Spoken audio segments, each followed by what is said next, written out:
கோவையில் இருசக்கர வாகனம் உரசியதில் ஏற்பட்ட தகராறில் இளைஞரை குத்திக் கொன்ற 4 பேர் கைதாகி உள்ளனர். கோவை குனியமுத்தூர் சுண்ணாம்பு கால்வாய் பகுதியைச் சேர்ந்தவர் 28 வயது முகமது அசாருதீன் காய்கறி மார்க்கெட்டில் வேலை செய்து வந்தார். கடந்த சனிக்கிழமை முகமது அசாருதீன் தனது இருசக்கர வாகனத்தில் வேலைக்கு சென்றார்.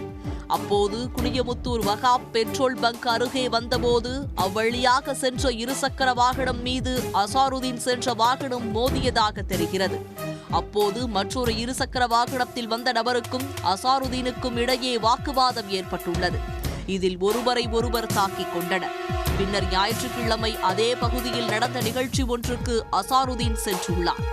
அப்போது இருசக்கர வாகன தகராறில் ஈடுபட்ட நபர் தனது நண்பர்களோடு அங்கு இருந்துள்ளார். மேலும் அங்கும் அசாருதீனை அழைத்து பேசி வாக்குவாதத்தில் ஈடுபட்டு தாக்கிக் கொண்டனர். இதில் காயமடைந்த அசாருதீன் உள்ளிட்டோர் மருத்துவமனையில் சிகிச்சை பெற்றனர். இந்த சம்பவம் தொடர்பாக குனியமுத்தூர் போலீசார் புகார் பதிவு செய்து விசாரித்தனர். இந்த நிலையில் நேற்று இரவு 10 மணி அளவில் அசாருதீனை குனியமுத்தூர் டைமண்ட் அவென்யூ பகுதிக்கு சிலர் அழைத்துச் சென்றனர். அங்கு மன்னிப்பு கேட்க வேண்டும் என வற்புறுத்தினர். அப்போது அங்கு இருந்த 6 பேர் மீண்டும் அசாருதீனிடம் வாக்குவாதத்தில் ஈடுபட்டார்கள். அவர்கள் தாங்கள் மறைத்து வைத்திருந்த கத்தியால் சரமாரியாக குத்திவிட்டு தப்பிச் சென்றனர். இதில் அசாருதீன் மயங்கி கீழே விழுந்தார். தகவல் அறிந்து வந்த குனியமுத்தூர் போலீசார் அசாருதீனை மீட்டு கோவை அரசு மருத்துவமனைக்கு அனுப்பி வைத்தனர்.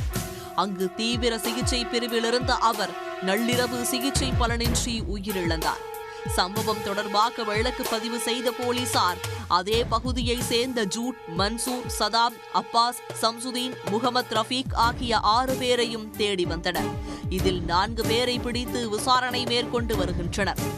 இருசக்கர வாகனங்கள் உரசிய தகராறு கொலையில் முடிந்த சம்பவம் அந்த பகுதியில் அதிர்ச்சியை ஏற்படுத்தியுள்ளது. உடனுக்குடன் செய்திகளை தெரிந்து கொள்ள சன் நியூஸ் பெல் ஐகானை கிளிக் பண்ணுங்க.